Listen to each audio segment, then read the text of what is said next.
Hello students, welcome to our YouTube channel your BSc guide. आज की video काफ़ी ज़्यादा इम्पॉर्टेंट होने वाली है क्योंकि आज की वीडियो में हम बीएससी 4th सेमेस्टर फिज़िक्स का यूनिट 1 का, जिसका नाम है रिलेटिविटी एक्सपेरिमेंटल बैकग्राउंड का, आज लास्ट क्लास होने वाली है और इम्पॉर्टेंट टॉपिक होने वाला है postulates of special theory of relativity. ये क्वेश्चन कई बार एग्जाम में पूछा गया है कि स्पेशल थ्योरी ऑफ रिलेटिविटी के जितने भी पोस्टुलेट्स हैं उसके बारे में एक्सप्लेन कीजिए।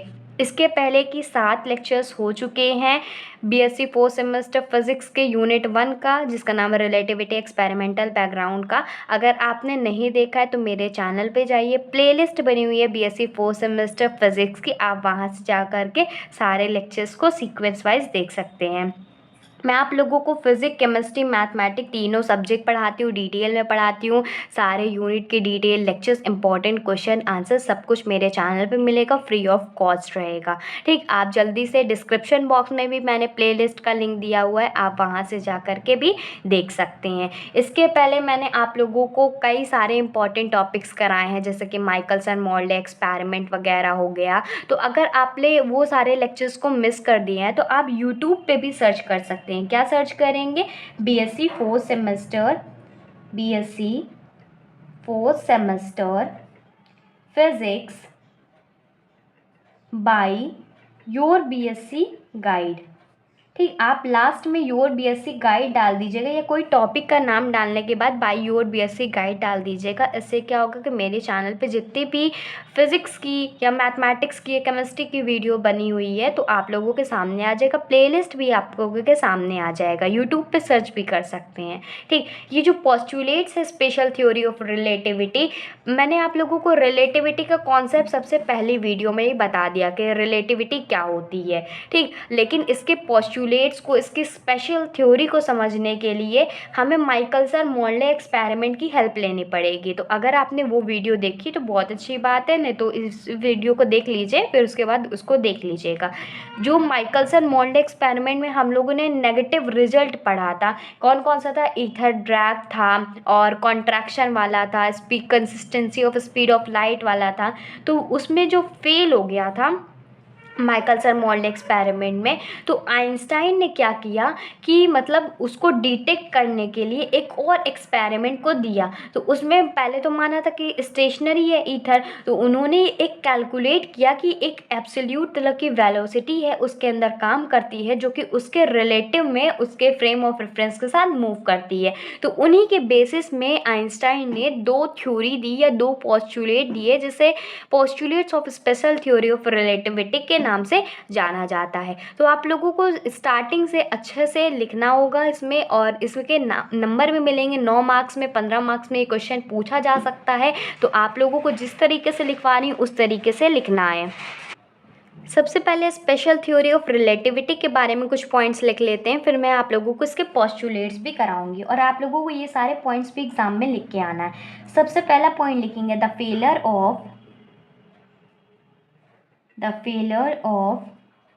Michelson-Morley experiment. The failure of Michelson-Morley experiment, Einstein argued that ether cannot be detected by any experiment and therefore the idea of stationary ether should be discarded। देखो, इसको अच्छे समझाती हूँ। जो माइकलसन मोरले एक्सपेरिमेंट का failure था कि जो ईथर था पहले तो वो ड्रैग हो रहा था, मतलब खींचा जा रहा था। तो आइंस्टाइन ने इसमें आर्ग्यू किया कि ether can not be detected by an experiment. इस एक्सपेरिमेंट से बिल्कुल भी ईथर को हम लोग नहीं कंक्लूड कर सकते या डिटेक्ट कर सकते हैं। ठीक, तो इसमें और क्या कह रहा है, therefore the idea of a stationary ether should be discarded. तो जो आइडिया था स्टेशनरी ईथर का, उसको पूरा का पूरा नेग्लेक्ट कर दिया गया। फिर इसमें आगे लिखेंगे, ही ऑल्सो कंक्लूडेड दैट, उन्होंने ये कंक्लूड किया कि absolute velocity has no meaning, absolute velocity की कोई भी मीनिंग नहीं है। All motion are relative and should be measured relative to a certain frame. मतलब इतना समझिए कि जो कंक्लूड किया गया कि एब्सोल्यूट वेलोसिटी नाम की कोई भी चीज़ नहीं है, उसका कोई भी मीनिंग नहीं है, जितने भी मोशन होंगे वो रिलेटिव होंगे और उसको मेज़र किया जाएगा। आगे लिखते हैं इसमें, मेज़र्ड के आगे लिखिएगा रिलेटिव टू अ, पहले एब्सोल्यूट वेलोसिटी को नहीं माना जाता था, ठीक, तो relative to a certain frame of reference which may itself be moving। ठीक, इसमें कह रहा था कि जो एब्सोल्यूट वेलोसिटी है उसकी कोई भी मीनिंग नहीं है, जितने भी मोशन है वो रिलेटिव में होते थे, उसको मेज़र किया जाता था किसी फ्रेम ऑफ रेफरेंस के रिलेटिव में, क्योंकि वो इटसेल्फ ही मूव करता रहता था। फिर आगे इसमें नेक्स्ट पॉइंट लिखेंगे, Einstein put forward two basic law known as the postulates of special theory of relativity। मतलब आइंस्टाइन ने दो पोस्टुलेट दिए थे स्पेशल थ्योरी ऑफ रिलेटिविटी के बारे में, जो हमारे ये एक्सप्लेन कर पा रही थी। तो इसमें पहला पोस्टुलेट लिखते हैं, इसमें हेडिंग डालिएगा फर्स्ट पोस्टुलेट या पोस्टुलेट फर्स्ट। ठीक, ये पोस्टुलेट फर्स्ट क्या था, कह रहा है the principal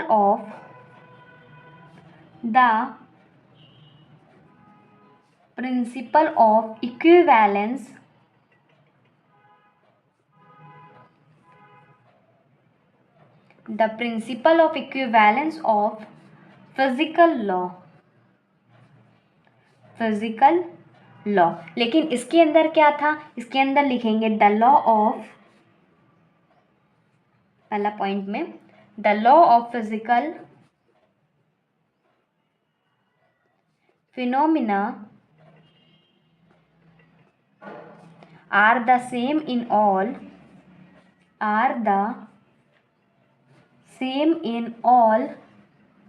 reference frame moving at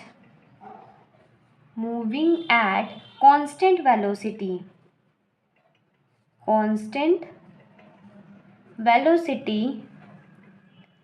relative to each other। देखो, इसमें पहला पोस्टुलेट कहा गया था जो था वो principle of equivalence of physical law, मतलब जो इक्विवेलेंस था फिजिकल लॉ के, उसके प्रिंसिपल को डिस्क्राइब किया गया था। मतलब समझिए, the law of physical phenomena are the same in all reference frame moving at a constant velocity. मतलब जितना भी रेफरेंस फ्रेम है जो मूव कर रहा है कांस्टेंट वेलोसिटी से, तो उसका जो फिजिकल फिनोमिना होगा वो रिलेटिव टू ईच अदर होगा। ठीक, मतलब कि जो फिजिकल फिनोमिना होता है किसका, जितने भी रेफरेंस फ्रेम का, जो कि कांस्टेंट वेलोसिटी के साथ मूव कर रहे हों और एक दूसरे के रिलेटिव हो, तो उसके बारे में पहला पोस्टुलेट दिया गया था। अब नेक्स्ट पोस्टुलेट हेडिंग डालते हैं और आप लोगों को इसको एग्जैक्टली सेम टू सेम याद करके रखना है। ठीक, नेक्स्ट पोस्टुलेट था the principle of constituency of speed of light। कह रहा था कि the principle of constituency speed of light, इसमें कहने का मतलब है कि जो स्पीड ऑफ लाइट होती है वो कभी भी रिलेटिव नहीं होती, चाहे वो फिर वैक्यूम में हो या कह सकते हो स्पेस में हो, इनर्शियल नॉन इनर्शियल फ्रेम के लिए हो, वो हमेशा कांस्टेंट रहती है या इनवेरिएंट रहती है। तो इसमें आगे लिखेंगे द स्पीड ऑफ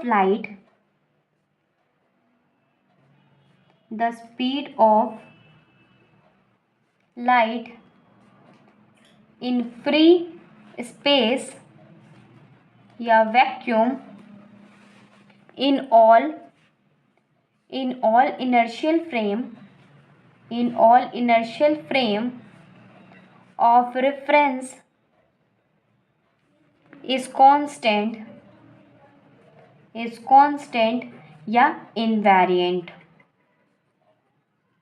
ठीक, ये भी कह सकते हैं कि जो स्पीड ऑफ लाइट होती है कभी रिलेटिव नहीं होती है। तो ये पूरा का पूरा unit number 1 relativity experimental background हो गया कंप्लीट। नेक्स्ट वीडियो से हम यूनिट नंबर 2 को स्टार्ट करेंगे जिसका नाम है रिलेटिविटी रिलेटिविस्टिक काइनेमैटिक्स। ठीक, आप लोगों को क्या करना है, इस वीडियो में 50 लाइक्स और 50 कॉमेंट्स करना है और मुझे कॉमेंट करके ये बताना है कि आप लोग कौन सी यूनिवर्सिटी से बिलोंग करते हैं, अगर आपका एग्ज़ाम डेट आ गया है तो वो कब से है। ठीक, मिलते हैं अपनी अगली वीडियो में, तब तक के लिए आप लोग चैनल को सब्सक्राइब नहीं किए हैं तो चैनल को सब्सक्राइब करके बेल आइकन को ऑल पे सेलेक्ट कर लीजिएगा। इससे मेरी हर वीडियो की नोटिफिकेशन आप लोगों को टाइम टू टाइम मिलती रहेगी। और मेरी हर वीडियो शाम को 6 बजे आती है, रात में 8 बजे आती है, तो आप लोग दोनों टाइम पे एक्टिव रहा करिए। और यूट्यूब पे सर्च कर लीजिएगा BSc 4 semester physics bye your BSc guide. इससे क्या होगा कि मेरे चैनल पर रिलेटेड जितनी भी वीडियोस होगी आप लोगों के सामने आ जाएगी। कोई टॉपिक भी सर्च करना चाहते हैं तो उस टॉपिक का नाम then by your BSc guide डाल दीजिएगा तो आप लोगों को वो टॉपिक भी मिल जाएगा। अगर प्लेलिस्ट वगैरह कुछ चीज़ें नहीं मिलती हैं, लेकिन मैं तो हूँ ना आप लोगों के लिए, आप मुझे बस कमेंट कीजिए, मैं आप लोगों के सारे कमेंट्स को रीड आउट करती हूँ, देन उसके बाद रिप्लाई भी करती हूँ। यूट्यूब इस टाइम पे क्या करना है, बहुत सारे कमेंट्स को रिस्ट्रिक्ट कर दे रहा है, तो बहुत सारे कमेंट मेरे पास पहुँच नहीं पाते हैं, तो इसीलिए मैं कहती हूँ भर भर के कमेंट कीजिए। इसीलिए 50 लाइक्स और 50 कमेंट डिमांड करती हूँ ताकि आपके डाउट जितने भी हैं मेरे तक पहुँच सके, मैं आप लोगों को सब कुछ रिप्लाई भी कर सकूँ। मिलते हैं अपने अगली वीडियो में। Goodbye and stay safe.